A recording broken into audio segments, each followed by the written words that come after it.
This is Radar from the Radar Entertainment Blog coming to another edition of MLB Observations for the off-season, of 2022 season going to this year's 2023 season, Hotstove edition week 16. Today will be like the start of actual spring training games, so I feel embarrassed that I didn't read the Baseball Prospectus book fully from last year, but again, it's the season, they're starting spring training games, so it's less new.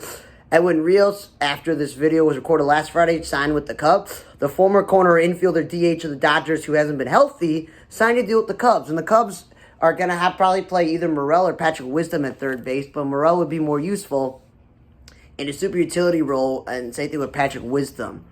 The Cubs have to some point move on from guys who are not great everyday players and play the guys who are good, which is why they went out and got Cody Bellinger to play in the outfield with Suzuki and Happ. And they went and got Dansby Swanson, and they went and got Eric Hosmer and Trey Mancini, so they get themselves some actual veterans and Barnhart. So it's like they got multiple guys on this team. Colin Pache and Ryan Thompson lost in arbitration. So did Genesis Cabrera. Gio Urshela lost his arbitration hearing, but Hunter Renfroe won his arbitration hearing. Hunter Strickland re-signed with the Reds and minor league deal. And I remember a while ago when Hunter Strickland was healthy, he was a valuable middle relief pitcher for the San Francisco Giants. If he's healthy and pitches okay enough for the Reds who aren't trying, he could be filled at the deadline. Dominic Leone, that's a veteran reliever who's been around the block. The Rangers get a good pickup there on a minor league deal. And if they're not in contention, they can always trade him. Other Rangers news, Greg Maddux is working this spring training as a special instructor. So anytime you get a Hall of Fame pitcher to work with that whole revamped pitching staff, that's a good thing. Justin Wilson signed a deal with the Brewers. At one point, this guy's one of the best left-handed relievers in baseball. He was like a high premium target at trade deadline for relieving. He's even closed some games out. So definitely I feel like he's going to make the Brewers bullpen, and it's going to be official that that helps out, Devin Williams, because they traded away, obviously, Hader last year. So any relievers that are veteran presence is a good thing. Marcus Wilson signed my to the Red Sox. That's, again, organizational depth. Teoscar Hernandez lost his arbitration year because he did have an off year. Daniel Espino had a shoulder tear. The Cleveland prospect, he's out for 8 weeks. Chase Anderson also coming back with the Reds. The often injured starting pitcher, if he's healthy, that eats innings for the Reds, and he can be flipped at the deadline. Sox have DFA'd Bennett Souza, who pitched a little bit this year. He didn't pitch a lot this last year for the White Sox, so they don't use him that much, so they said goodbye to him, and the Reds picked him up. And again, if he pitches okay enough, the Reds can also flip him. Joe Palumbo signed a minor deal with the Rangers. Again, organizational depth. Keen Wong, organizational depth with the Mariners. Colton Wong's brother who can play catcher and all over the place. The Mariners don't really need him. They got a bunch of super utility guys like Dylan Moore, so that's just organizational depth. Drew Waters has a oblique injury, so he's out for 6 weeks. Donovan Solano signed a deal with the Twins. And I'm a little bit confused on this Donovan Solano signing because the dude bounced around for the minor leagues and needs a backup while the Twins would waste their time on him. But he is a good utility player. Tyler Naquin got a minor league deal with the Brewers, and I don't get this. This dude at one point was a good player for Cleveland. He productive with Cincinnati the last couple of years. Like the White Sox, who don't have an everyday right fielder, because no offense to Gavin Sheets, he's not a outfielder to begin with. And Eloy Jimenez has no business playing the outfield, and they're still waiting on the prospect to turn out for them. That I would have signed a guy like him because he's a good platoon guy. You don't have to play him every day. You play him a couple of days a week in right, some in left, some in center, some at DH. Brewers get themselves a good pickup because outside of Kristen Yelich in left field, there is no guarantee outfielder on this team with Hunter Renfroe gone and all the other guys who were on the roster in the last couple of years. It's just they got an opening there. Ben Gamel's gone back to Tampa Bay. He's played there before. He's a good fourth or fifth outfielder that a lot of teams could use, and the Rays are definitely going to use him. Yankees officially announced that Montas had arthroscopic cleanup, so of the labrum, muscle in his shoulder, but did not need his rotator cuff. So that's a good news because they said it's going to be a 12-week recovery. So that's 3 months from now. So March, April, May. If he's back, let's say middle of June, beginning of July, that helps him out. It's not an end-of-the-year injury. Well, Ben Rovid had surgery on a finger, and again, this dude has never been healthy for the Yankees. White Sox signed Brian Shaw to a minor league deal. I like the dude. He's always been a good setup man. When he was in Cleveland, he was one of the best 6th and 7th inning guys, and then bounced around. Hasn't been that great guy since. The White Sox actually faced him a lot when he's on Cleveland. The White Sox don't need relievers. They're paying Joe Kelly, Kendall Graveman, Jake Diekman all of this money, and none of them are lights out. So it's, again, an old guy at reliever. When the White Sox need some pitching depth with the Clevenger situation and Lance Lynn and Michael Kopech being injury prone. Justin Dunn of the Reds has his shoulder discomfort, so they're going to be missing him for a bit. Brandon Guyer, the former Major League outfielder of Cleveland and a bunch of other teams, is now the mental strength coach for the Angels. So congratulations to him, and announced that he and Albert Pujols have been working with the Angels players in spring training to keep the whole contract that he signed with the Angels. He has to be working for them in some capacity. Albert Pujols, Jared Coding's on a minor deal with the Padres.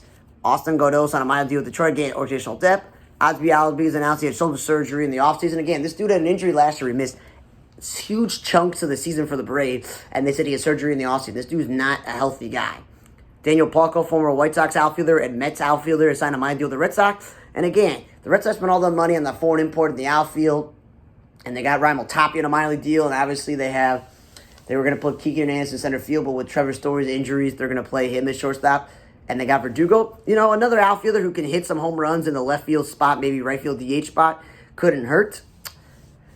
Former Mets pitching coach and longtime Major League player and coach Phil Regan has said he's suing the Mets for when Brody Van Wagenen was the GM, and they brought him on to replace the pitching coach in mid-season, that the Mets pitching staff improved under him, but then they didn't bring him back because he was too old. It's really stupid. So he's just suing the Mets. I would sue the GM, the former GM Wagenen, not the Mets.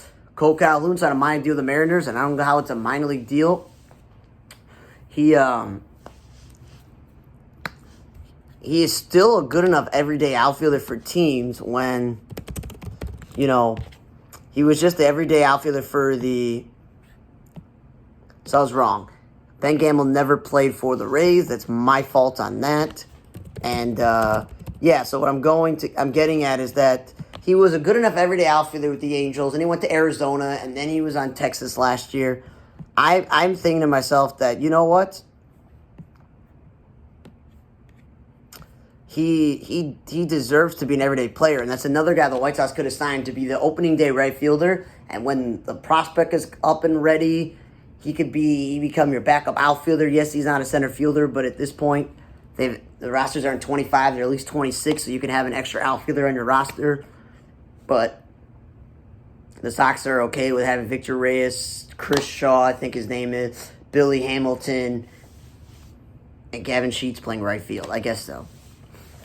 I'm in the last few weeks, I've announced the retirements, with the likes of all those relief pitchers, Phelps, Warren, etc., Eric Thames. Well, the most recent ones are Rene Rivera and Tyson Ross. Rene Rivera was 39, so it makes sense. He's a journeyman who's got to say at least he has a silver medal from the World Baseball Classic in 2017. He's played for the Mariners, Twins, Padres, Rays, Mets, Cubs, Angels, Braves, Mets, Cleveland, and Washington. And, of course, who cares about his offensive 221, 43, and 176, respectively? The Puerto Rican catcher is more of a journeyman backup, as I said, he's last fame for Washington.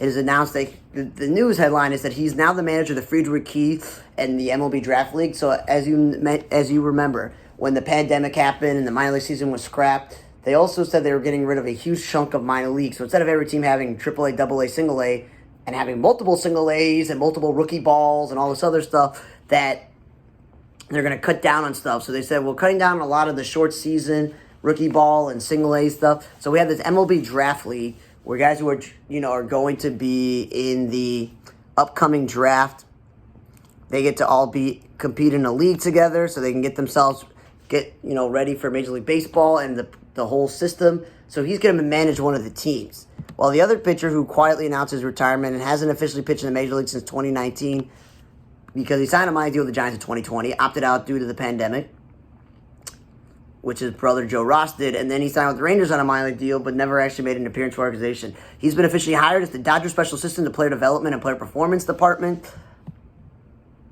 And, this guy was always big of what if. He has a losing record of 44-78, 4.04 ERA, and age of 60 strikeouts. But the former Padre, Ranger twice, Padre again twice, Cardinals and Tiger, got to say at least he finished his career as an All-Star 1 year, and won a Silver Slugger in the Pan American Games in Rio de Janeiro back when he was younger. Obviously, injuries derailed his career, but at 35 years old, he doesn't want to keep battling through injuries and trying to make teams' rosters, and his brother's also been battling injuries. But yeah, happy trails to Tyson Ross and Rene Rivera onto your next future endeavors. And the thing is, Donovan Solano did indeed sign a major deal with the Twins, which I don't get because they have Carlos Correa. and they had to trade Arise, and they had to trade Urshela. So Juan Miranda's playing third base, and we all know that Polanco's playing second base, and they make Nick Gordon in a super utility role. That why do you need to waste your money on a major league deal with Donovan Solano? I don't know. But again, as always, you can check out YouTube for this video on the radar, where I do movie reviews every week, and I do these baseball observations, which this was week 16 of the 2022 offseason going into this year's 2023 season, Hotstove edition. And always, you get my podcast at Apple, Google, or Spotify, also under the name On the Radar. Snapchat, Instagram, and Twitter, all under the Radar 4428 handle, along with my blog account. On the Radar Entertainment Blog is the Facebook page where you get weekly birthday, celebrity birthday, like a lot of baseball birthdays that you can check out, like Eddie Murray, the Hall of Famer, has a birthday today.